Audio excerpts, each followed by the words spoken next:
That morning, when Debbie had fallen asleep, Melissa had outlined the entire plan in her mind.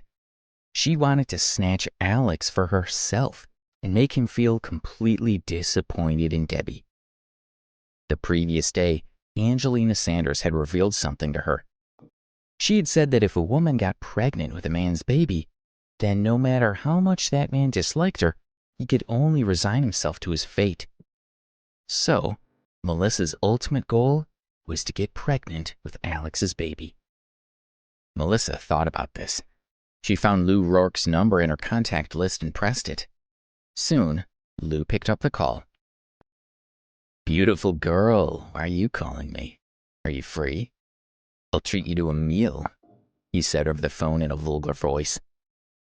"Come on, I'm afraid I'm going to fall in love with you," Melissa said as she smiled coldly. She had almost fallen for Lou's trick last year. As far as she knew, there were 4 or 5 people who had fallen for Lou's trick. "Look at what you're saying. Would you dare?" he said. "I'm calling you today to introduce you to a beautiful girl," Melissa said, getting straight to the point. "Really? Is she beautiful?" When Lou heard this, he was instantly intrigued. Melissa sent him a photo of Debbie. He reacted positively and said, "This girl is so pretty. She's perfect for me to mess with. I'll make her life unforgettable." Melissa could even imagine Lou's bedraggled look. "She's my friend. Tonight we're flying back to New York.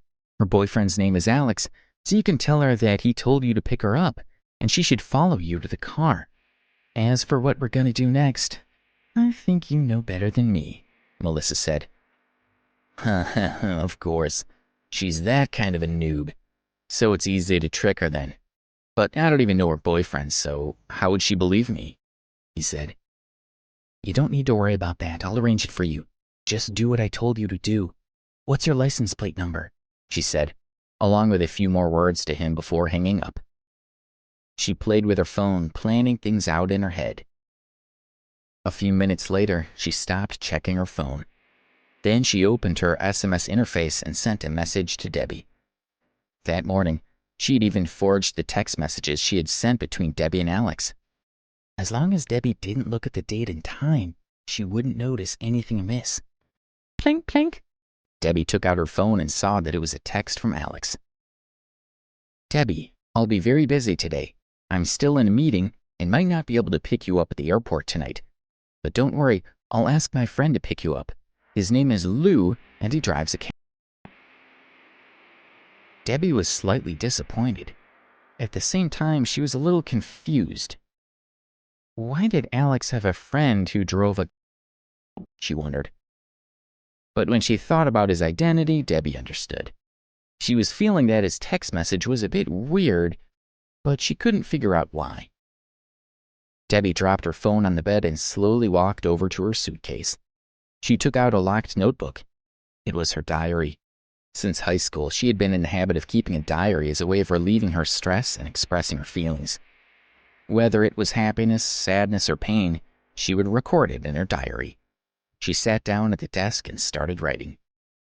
Thursday, June 4th, 2019. Yesterday, I participated in the Sky's the Limit talent show. I didn't expect Melissa would frame me. When I was chased into the water by that dog, there was only one feeling in my body: pain. Heart-piercing pain. I cowardly chose to give up. At that moment when I was about to die, only Alex came to my mind. I called Alex twice, but he didn't answer. He had texted to say that he was busy. I feel a little disappointed, but I don't blame him at all. Alex has arranged for his friend Lou to pick me up at the airport.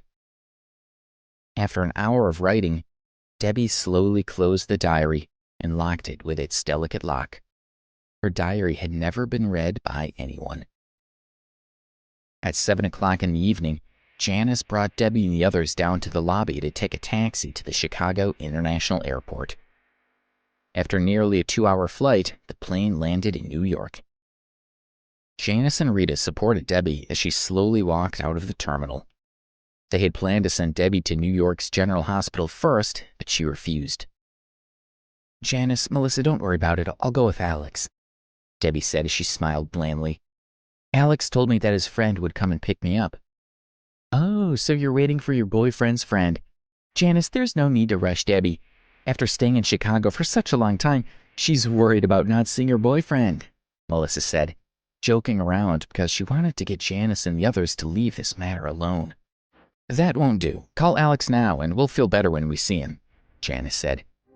Although Debbie didn't know it, she could only give him a symbolic call. Melissa had already muted her phone. Don't worry, Alex told me that he's going to get his friend to pick me up. Yes, you can help me find him, she explained to Janice and the others. Melissa calmly sent a text message to Lou, asking him to drive the car over. She initially wanted to wait until Janice and the others had left before texting Lou. For the sake of seeing a beautiful girl like Debbie, Lou had been waiting outside the airport since 7 o'clock. When he heard from Melissa, he drove slowly towards the arrivals terminal. Is that the one? Melissa's sharp eyes caught sight of an approaching. You guys wait here, I'll go take a look. As she spoke, Melissa walked quickly toward the car. Lou had already spotted Debbie, who was not far away. She was even more beautiful than in her photos. He smiled at Melissa and said, Beautiful girl, your friends are all lovely. Each one is more beautiful than the other. I'll settle for this one first, but you should contact them all for me when I have time. What happened to your teeth? Melissa looked at Lou speechlessly. When she saw the 2 black holes in place of his front teeth, she was momentarily taken aback. It's nothing, Lou muttered and hurriedly covered his mouth. How could he say that he had been beaten up by someone because he had harassed a girl in front of Preston University? Give me some of your knockout drugs, Melissa commanded as she extended her hand toward him. She was familiar with his technique and knew that he had drugs on him. What? He asked. What's with all the nonsense? Do you have it or not? If you don't take her today, will you still want to sleep with her? She said. Sure, here. Lou took out a bottle from the glove compartment and gave it to Melissa. He smiled and stuffed it into her pocket. Have you remembered what I taught you? Hearing Lou's impatient answer, Melissa said to him, without his 2 front teeth, he looked extremely ugly. All right, you can go over there now. With that, Melissa waved at Debbie and the others and went up to them. Debbie, I've asked clearly and he's here to pick you up. Lou pulled up in front of Debbie and walked up to her in a very polite manner. Hello, are you Miss Debbie? I'm a friend of Alex. My name is Lou and I'm here to pick you up. Lou was not acting vulgar at all. On the contrary, he looked like a refined young man, which gave the girls a good impression. Okay, thank you, Debbie said to him before turning to Janice and the rest. Janice, okay, you don't have to worry about my safety anymore. You guys can go, it's getting late. Janice and the others insisted on watching her get into the car and leave.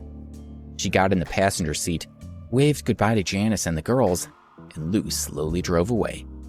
Okay, Debbie's finally taken care of. Let's all go home, Janice said. After she had finished her sentence, the 5 women said goodbye to each other and left. Melissa stood by the side of the road, and it looked like she was waiting for a car.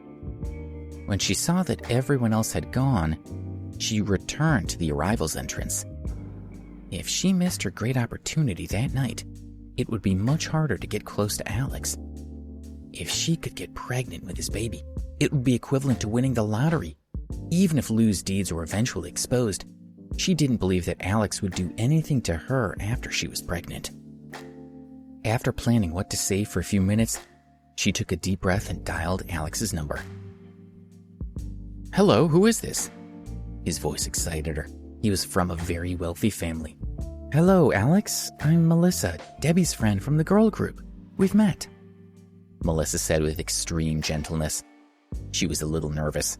After all, she had looked down on him so much before. Why are you calling me? His voice became colder. He indeed didn't like her very much, but he was a well-mannered man. At least he should first listen to what the other party had to say. What if it had something to do with Debbie? It's like this, I'm at the airport now, she said. Hearing that she was at the airport, he asked, Have you guys come back? Where's Debbie? Is she also at the airport? No, listen to me. Debbie and the others will arrive later. They still have some things to do in Chicago. They're probably negotiating with important figures right now. So it's best if you don't call her. She won't answer anyway, Melissa said gently. She was afraid that he would try to call Debbie, which would ruin her plan. "Is that so?" he whispered. "What did you say just now?" "It's like this. The reason I came back early was because I was injured in Chicago. Debbie gave me your phone number. I'm at the airport right now with lots of luggage. It's very heavy and it's hard for me to pick up. Your friends are all busy at the moment, so I wanted to ask if you can come over and help me," Melissa said carefully. It was Debbie who had given her my phone number? She probably would want me to go to the airport to help her because she can't help right now, he thought. "Alex, is it possible? I called you because I really had no other choice. I definitely wouldn't trouble you if there was someone else who could help me." She was still pleading. Even though he felt that this was a weird request, he still decided to help her. "All right, I'll come over now," he said bluntly.